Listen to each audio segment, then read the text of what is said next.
Graça e paz, amém? Amém ou não amém? Maravilha de Deus. Que Deus possa honrar a sua vida, querida. Deus possa estar abençoando a sua noite. Que Deus possa estar falando com você profundamente. Amém? É uma responsabilidade gigantesca estar aqui em cima. Como nós estamos sempre falando aqui na nossa igreja, aqui não é palco, aqui é altar. Quando você entende que aqui não é palco, o Espírito Santo de Deus se apossa de você. E você precisa sair de cena. O eu precisa sair de cena. O egocentrismo precisa sair de cena. Porque não é mais o homem, é o Espírito Santo de Deus. Amém? Abra sua Bíblia comigo no livro do profeta Zacarias, capítulo de número 6. Deus abençoe sua vida, diácono Paulo, irmão Reinaldo, esses irmãos lá da Igreja Batista de Vila Entre Rios. Livro do profeta Zacarias, capítulo de número 6, versículo de número 12. Você pode dar graças a Deus por essa palavra? Você que achou, diga amém. Então deixa eu ler com você. E aí ele diz: assim diz o Senhor dos Exércitos: eis aqui o homem cujo nome é Renovo, de seu lugar ele nascerá, e construirá templo para o Senhor. Ele mesmo é quem construirá o templo do Senhor, e será de majestade, revestido de seu trono, dominará a terra, e será um sacerdote de sobre o seu trono, e exercerá o cargo de conselheiro da paz entre as duas funções. Amém? Amém?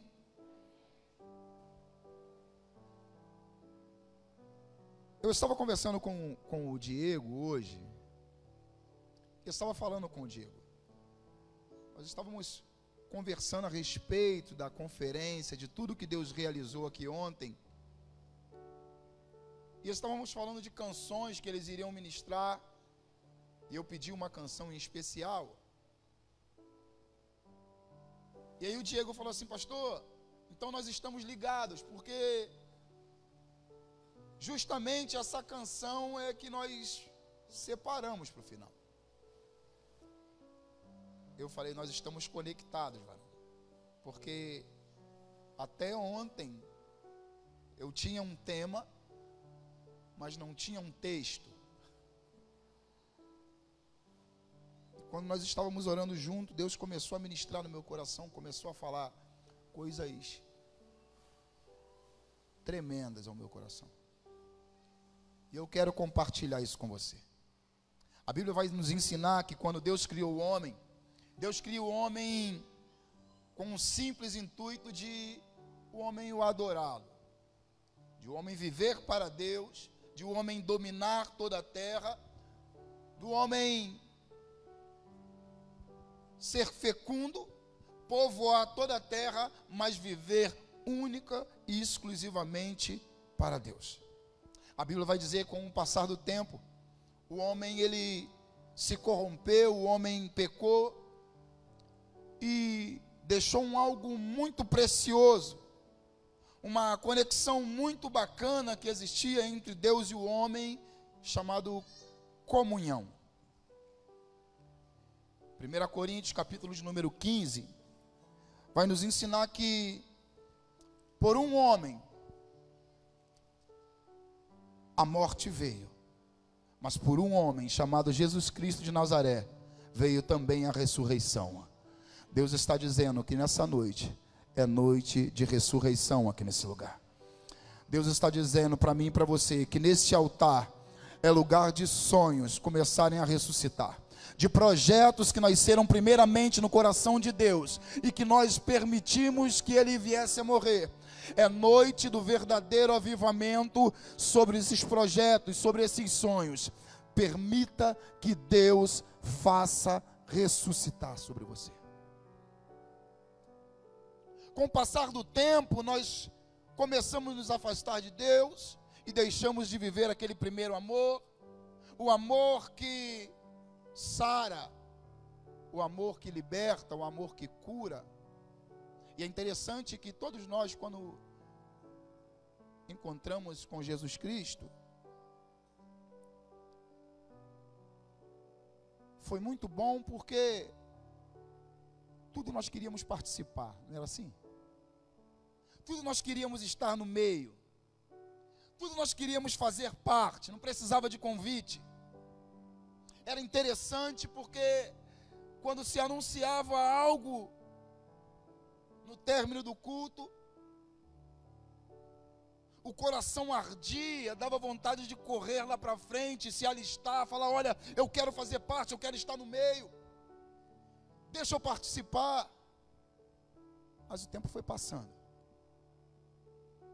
e essas mesmas coisas continuaram acontecendo dentro da casa do Senhor. E nós começamos a nos modificar. Porque o homem, ele é um ser adaptável. O homem, ele se adapta a qualquer situação. Quer ver uma coisa? Você começa a andar com pessoas que vão te distanciar de Deus. Você começa a participar de um linguajar que não é o seu linguajar, o linguajar que você está acostumado dentro da casa do Senhor. E logo você estará usando esse mesmo linguajar babilônico, esse mesmo linguajar mundano. A Bíblia vai nos dizer, a história comprova isso, que aproximadamente no ano de 586 a.C., Nabucodonosor, o rei babilônico, ele invade Judá. E ele está vindo de uma guerra, está vindo de um campo de batalha, está vindo de uma batalha que foi nomeada como a Guerra de Carquemes, onde ele travou uma peleja com o faraó Neco. Mas o intuito dele não era simplesmente parar nessa batalha. O intuito de Nabucodonosor era invadir Judá, envergonhar o povo de Deus, envergonhar o nome do Senhor. E por conta da rebeldia, por conta da desobediência, o próprio Deus permite que Nabucodonosor consiga entrar em Judá. E a palavra do Senhor vai dizer que, no primeiro capítulo de Daniel, vai dizer que ele entra em Judá, que ele consegue sitiar toda a cidade. E no versículo de número 2, a Bíblia vai nos ensinar que ele leva consigo uma parte dos vasos da casa do Senhor. Quando ele recebe a notícia que o seu pai foi morto e que ele precisa retornar para a Babilônia, Nabucodonosor, ele dá ordem para que retirem a metade dos vasos da casa do Senhor e que levem cativos também alguns jovens da casa do Senhor, porque era interessante que Nabucodonosor trouxesse para a cultura babilônica o que havia de mais precioso dentro da corte judaica.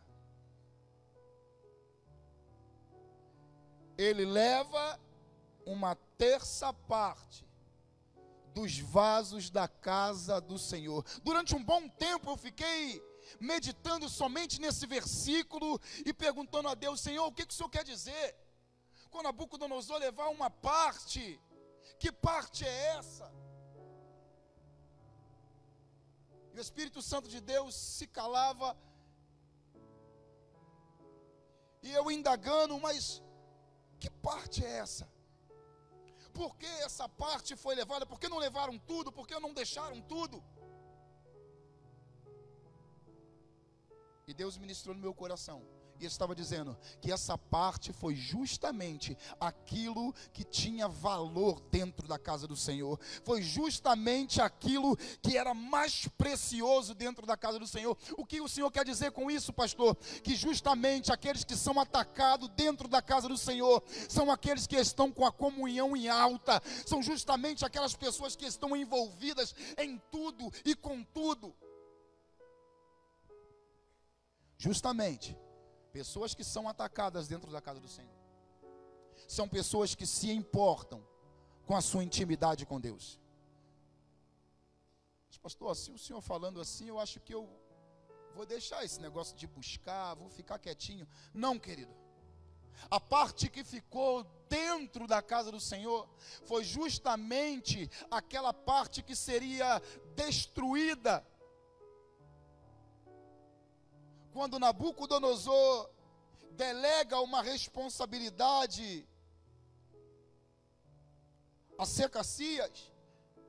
Ele nomeia esse homem como rei, e ele assume o reinado, e aí ele começa a colocar as mangas de fora, começa a colocar as asas de fora, de modo que a primeira atitude que ele toma foi destruir o templo do Senhor.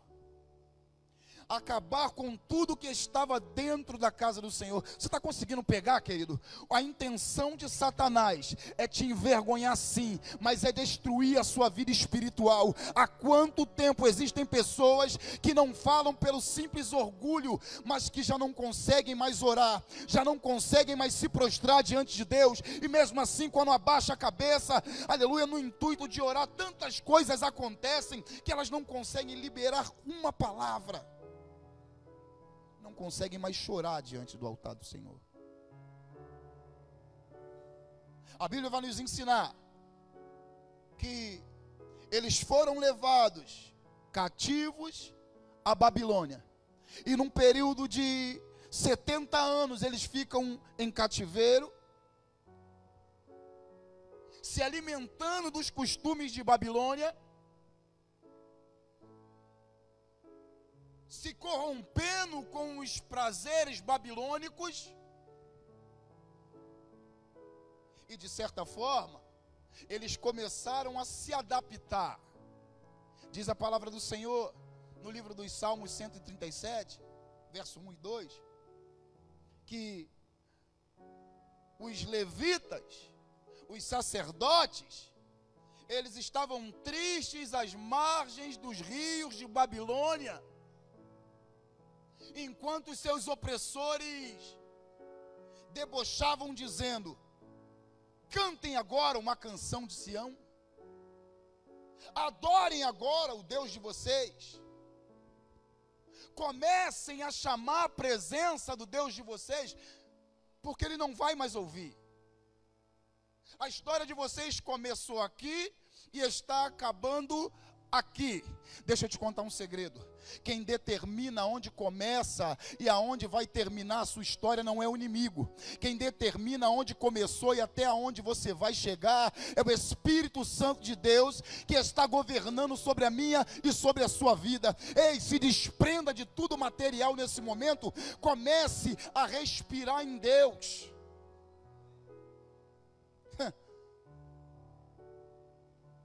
Eu acho interessante porque no primeiro capítulo de Esdras acontece algo tremendo, que um rei persa, ele assume o reinado, e agora ele libera uma palavra, a palavra é essa, que dá autonomia para os moradores de Jerusalém, que estavam em Babilônia, retornarem para as suas casas.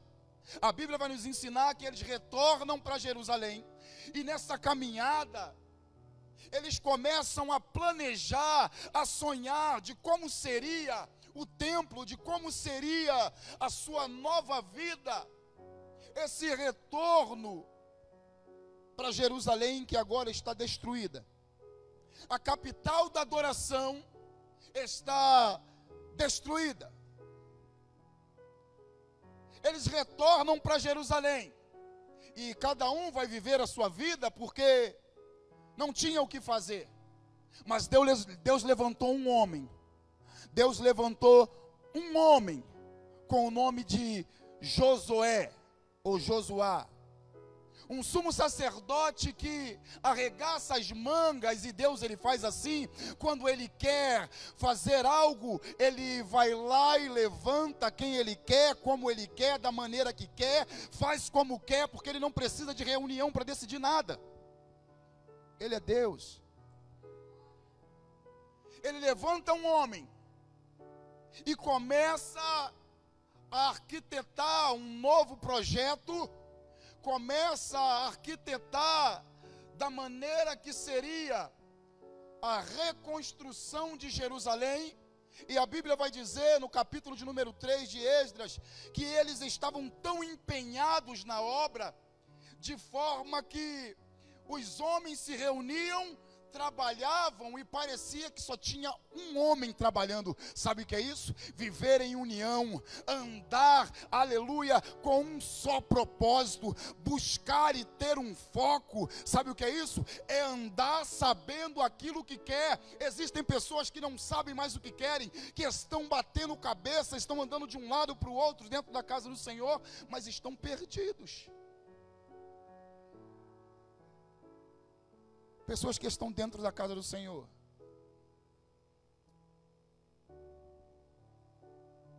mas que não sentem mais prazer de estar aqui na casa do Senhor. Pessoas que estão dentro da casa do Senhor, mas estão, tanto faz como tanto fez, pastor. Se tiver culto, eu vou lá e vou levantar a mão, e se não tiver culto, tudo bem.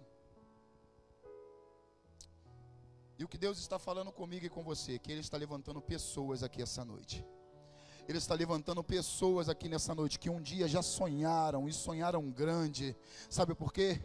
Porque o Deus que nós servimos, Ele é grande, Ele não é pequeno, e Ele está restaurando sonhos, Ele está restaurando projetos aqui nessa noite. É noite de renascer, querido. É noite de reviver. Eles estão trabalhando na obra, e como sempre existe alguém que vai tentar paralisar o que Deus tem para fazer. A Bíblia vai dizer que eles estão tão empenhados na obra, eles estão tão preocupados com a obra, que quando eles fazem o assentamento do primeiro alicerce, capítulo de número 3, eles fazem o assentamento do primeiro alicerce.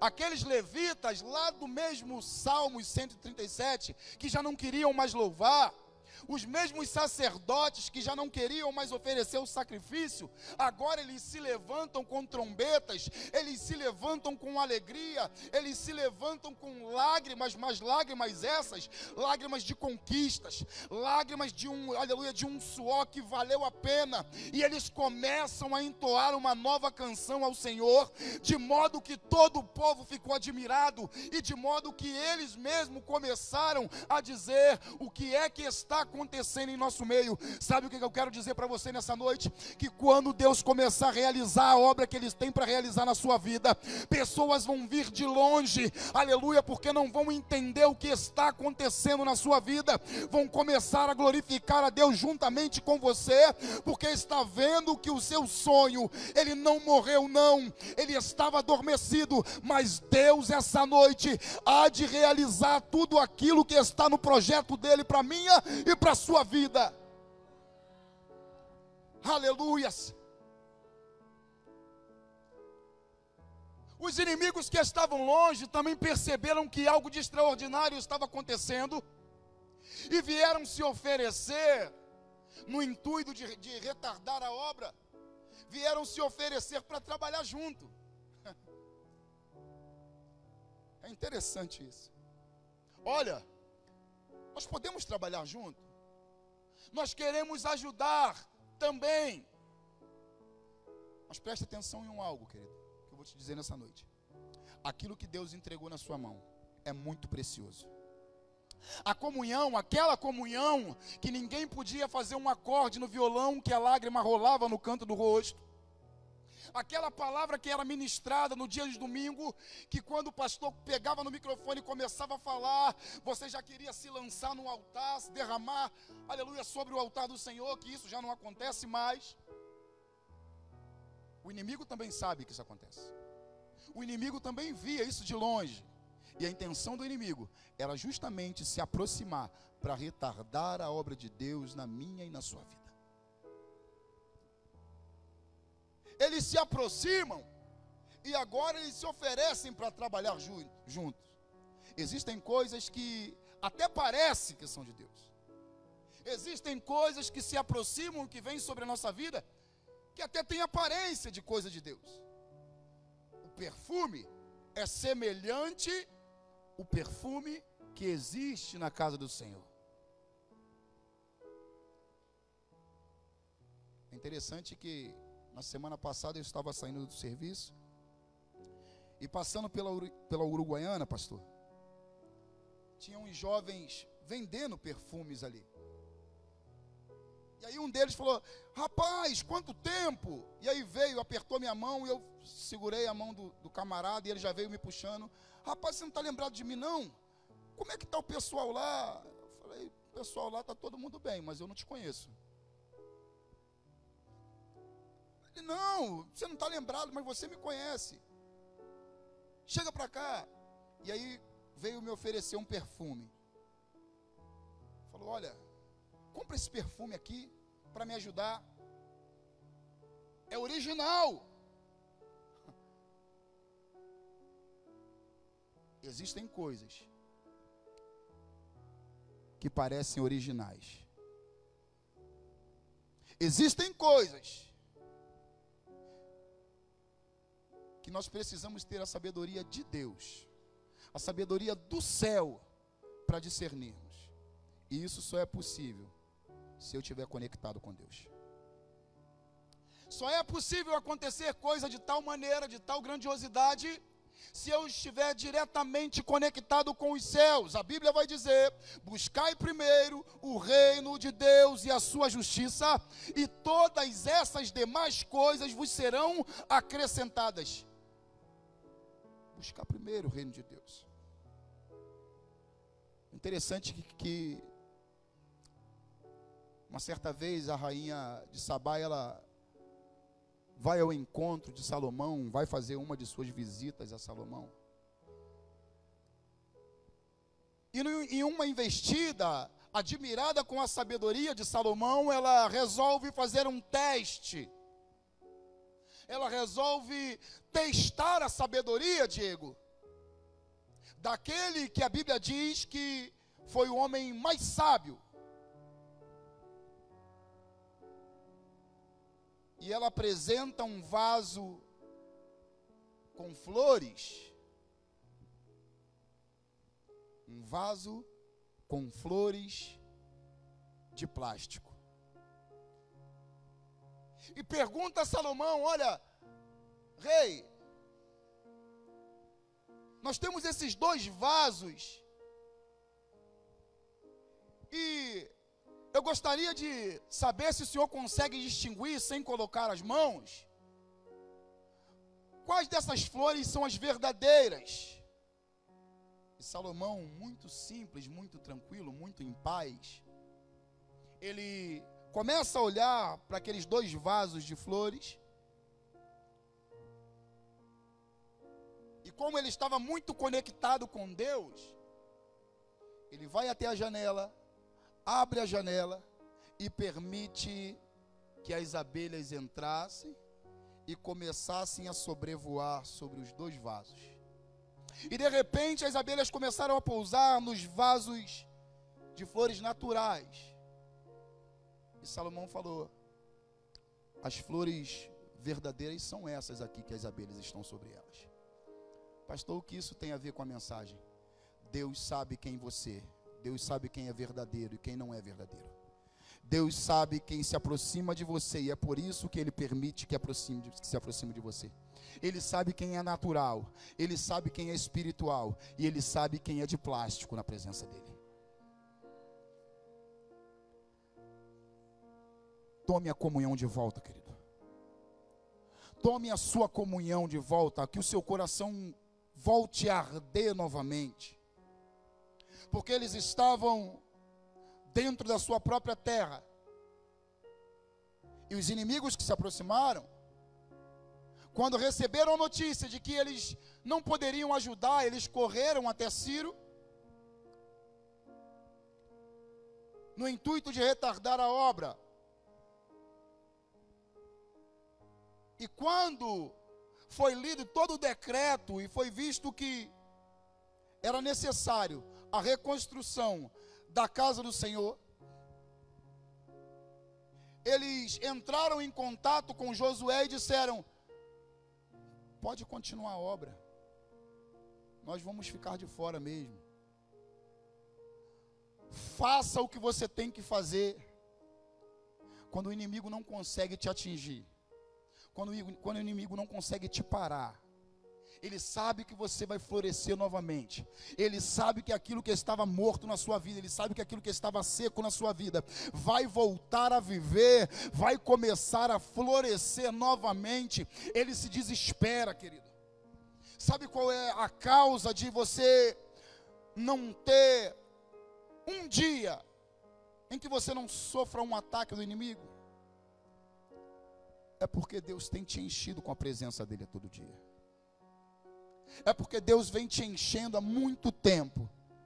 E você precisa fazer com que a vida de outras pessoas comece a transbordar também.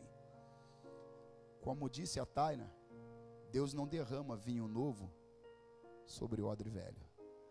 Eu preciso me esvaziar e permitir que Deus me encha novamente.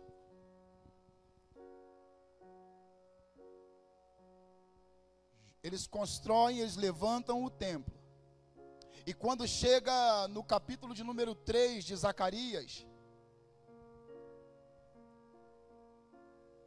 Satanás, que está à direita de Deus, ele se apresenta e diz: está vendo o teu servo Josué? Josué estava cansado, meu irmão. Josué estava trabalhando, ele não estava à toa. Ele estava se importando com as coisas de Deus, ele estava se envolvendo com as coisas de Deus, ele estava mergulhando em Deus.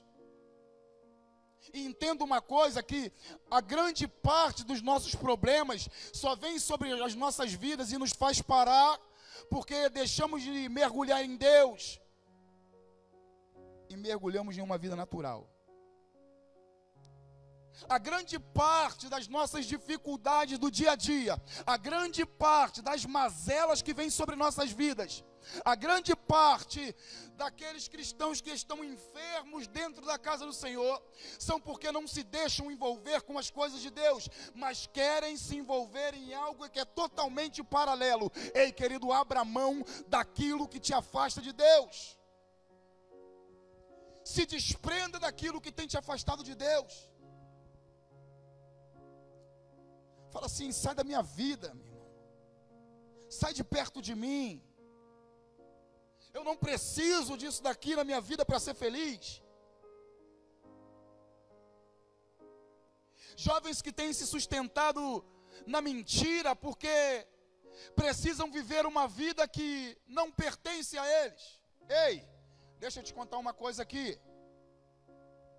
Essa vida que você está fantasiando, essa vida que você até sonha em viver, um dia ela vai ser descoberta.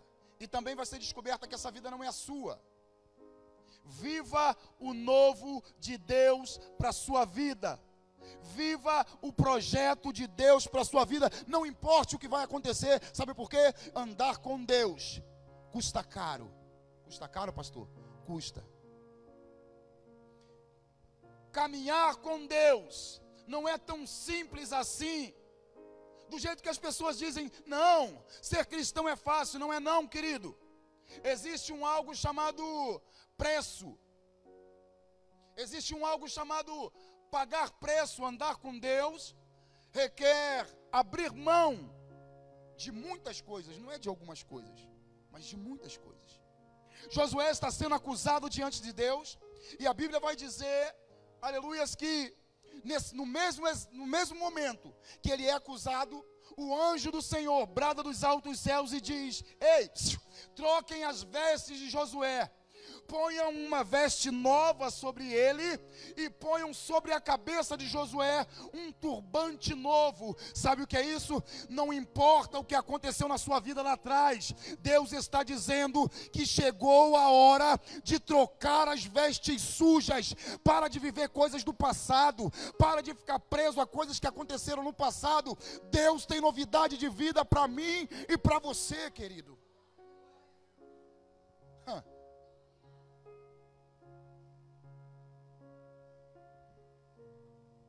Capítulo de número 6.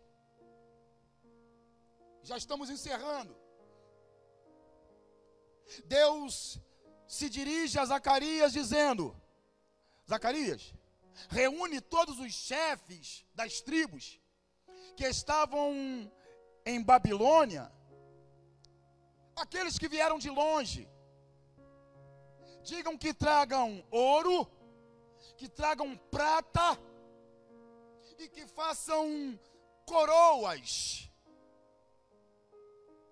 Que façam coroas. Ele não está tratando da singularidade, não. Ele está dizendo,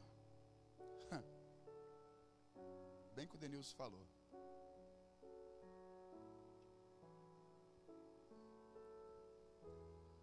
oh Deus, Tu és santo, Senhor Jesus. Fica em espírito de oração, querido.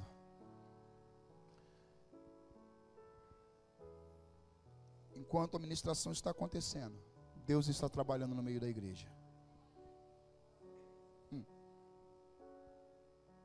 Façam coroas e ponham-nas sobre a cabeça de Josué, o sumo sacerdote. Ei, pega comigo aqui. Coroa não foi feita para colocar na cabeça de sacerdote. Coroa foi feita para colocar na cabeça de rei. Sabe o que Deus estava falando? Ei, para a vida de Josué, depois de uma vida renovada, eu estarei dando dupla honra a ele. Depois que Deus se transformou a sua vida, querido, Deus está colocando um algo a mais. Aquele que tocava não vai mais tocar, Rafael. Aquele que só tocava agora vai tocar, mas também vai ministrar. Deus está dizendo que tem coisa nova para a sua vida. Deus está dizendo que tem algo de sobrenatural para realizar na sua vida. E por que é que você continua teimando em uma vida natural? Como diz o pastor Cleiton da Igreja Batista de Vila Entre Rios, o homem natural milita pelas coisas naturais. O homem espiritual, ele guerreia uma guerra infinita, porque ele é espiritual. Façam coroas e ponham-nas sobre a cabeça de Josué, o sumo sacerdote. As coroas são construídas. Quando colocam sobre a cabeça de Josué, aí Deus apresenta ele: eis aqui o meu servo chamado renovo. Sabe o que ele está dizendo? Aquilo que foi velho já era, é tempo de renovar. Comece a renovar a sua comunhão com Deus, comece a renovar o seu relacionamento com o Pai, comece a renovar tudo aquilo que Deus trouxe sobre a sua vida e que você já não sente há muito tempo. Comece a chamar a presença de Deus e falar: Senhor, eu quero sentir de novo. Senhor, eu quero viver novamente isso contigo. Tu podes fazer, eu não posso, mas você pode. É o que Deus tem para a sua vida, querido. Eu lembro quando, e a grande maioria aqui vai compartilhar disso, quando lá em casa, Diego, o chão era chão mesmo, de terra.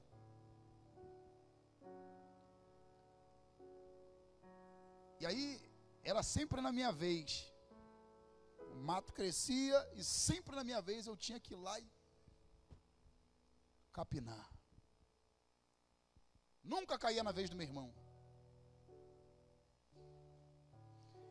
E aí um dia, Minha mãe falou: Flávio, eu vou concretar isso aqui. Eu falei: graças a Deus, Deus está me dando um livramento de não ter que capinar isso daqui mais.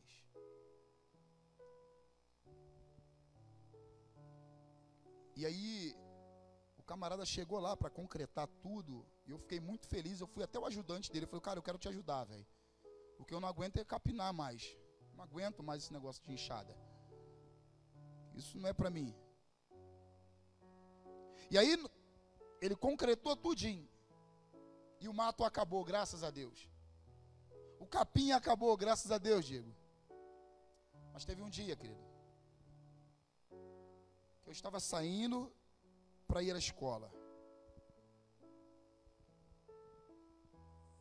E quando eu olhei lá no cantinho do muro, tinha um capinzinho nascendo, Vitor.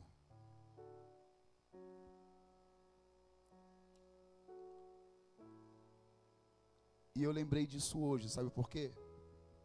Porque não importa a dificuldade, Deus sempre vai fazer você renascer. Não importa o que vão jogar sobre a sua vida, Deus sempre vai fazer você ressurgir, você renascer, você brotar da onde ninguém acha que vai sair mais nada. Deus sempre vai fazer na sua vida. Se coloque de pé em nome de Jesus, eu quero orar pela sua vida.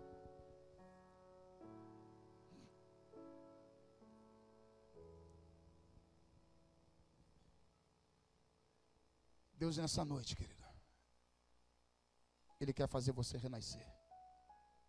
Ele quer fazer renascer a comunhão que você perdeu um dia. Não foi Deus que se afastou de você. De repente, pela vida corriqueira, de repente, porque você se entristeceu, você resolveu se afastar um pouco de Deus, você resolveu tirar férias. Mas nessa noite Deus te trouxe aqui, querido, para dizer para você que Ele sente saudade. Nessa noite Ele te trouxe aqui para dizer para você que Ele sente falta daquele tempo.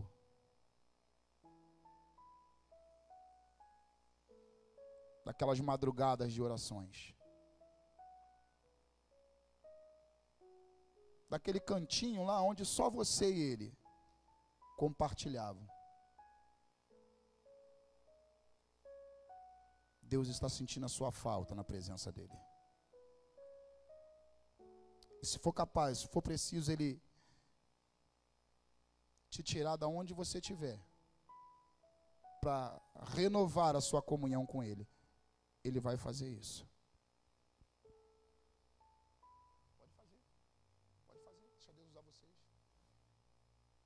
Feche seus olhos em nome de Jesus.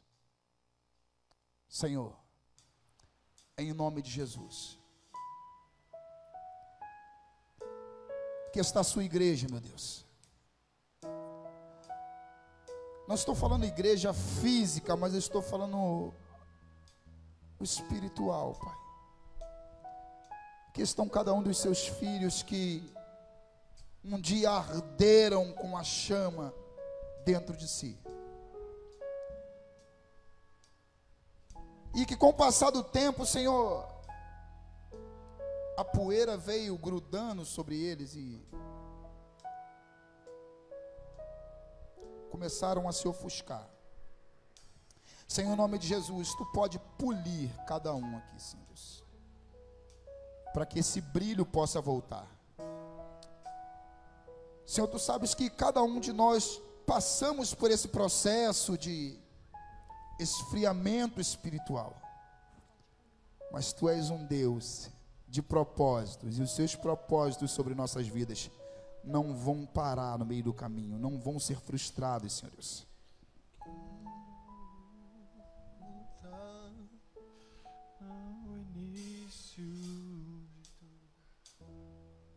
Quero voltar ao início de tudo, encontrar-me contigo, Senhor. Você está liberado, querido. Quero rever meu conceitos e valores. Eu quero reconstruir. O altar nessa noite está liberado para as suas lágrimas.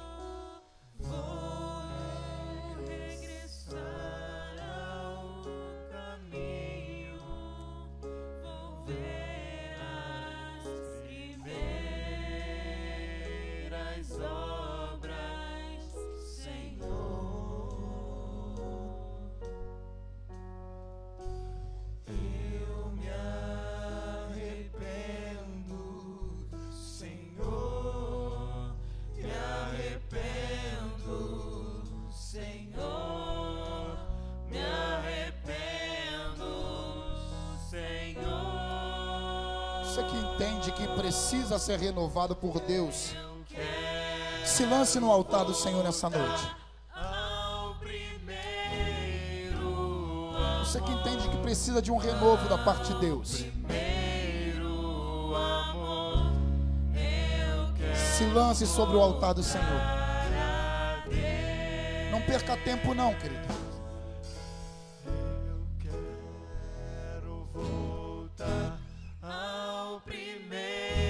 Diga para o Senhor isso: eu quero voltar, Senhor, eu preciso sentir novamente.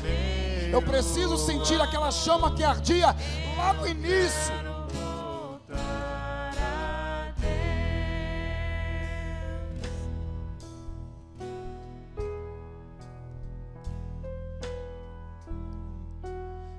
É o seu momento com Deus. Voltar ao início de tudo, encontrar-me contigo, Senhor.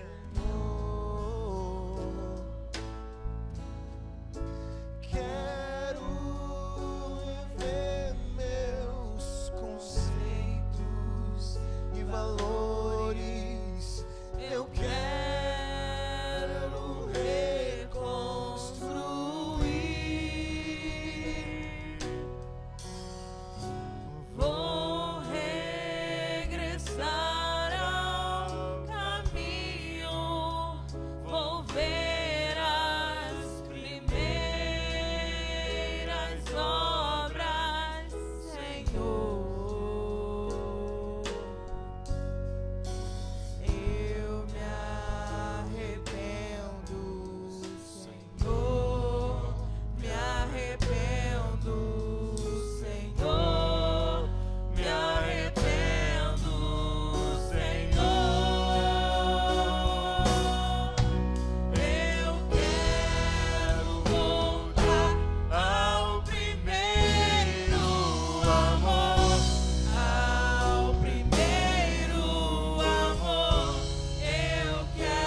É a noite do retorno, querido. Sabe por que Deus te trouxe aqui essa noite? De repente vocês devem estar falando assim: ah, o pastor falou tudo que fulano precisava ouvir. Não, não foi não. Deus te trouxe aqui nessa noite porque Ele precisava reatar essa amizade com você. Deus trouxe você aqui essa noite porque Ele precisava trazer o verdadeiro avivamento sobre a sua vida. Que avivamento é esse, pastor? Trazer à vida aquilo que está morto há muito tempo. Eu passei um tempo da minha vida que eu já não morava mais, Tiago. Bíblia, era a coisa mais chata do mundo.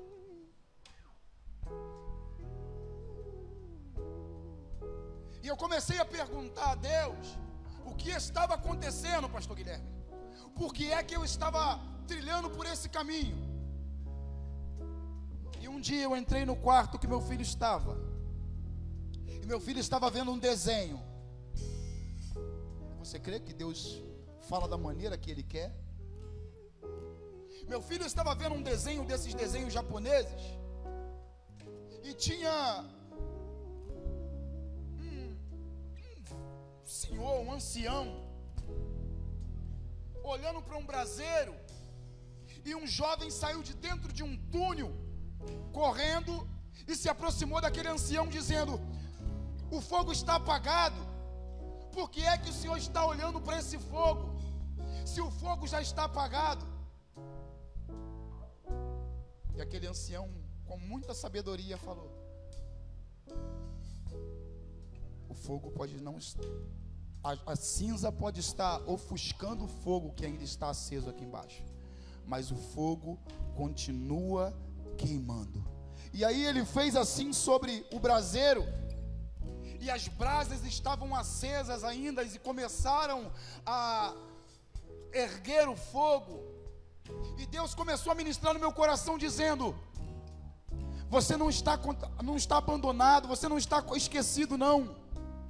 Ainda assim, da maneira que você se encontra, eu estou na sua vida. E para você saber disso, ainda hoje eu irei reacender a chama que existe dentro de você. Por que o Senhor está dizendo isso? Foi por isso que Deus te trouxe aqui. O seu projeto era não vir hoje. O seu projeto era: já fui ontem. Até sábado tem, dá tempo. Até domingo vai acontecer, dá tempo. Para cada dia dessa conferência, Deus tem algo preparado para a sua vida. Volte ao primeiro amor. Volte ao primeiro amor. Não deixa que o orgulho vença você. Não deixa que o medo vença você. Mas seja um adorador. Seja aquilo que Deus te criou para ser.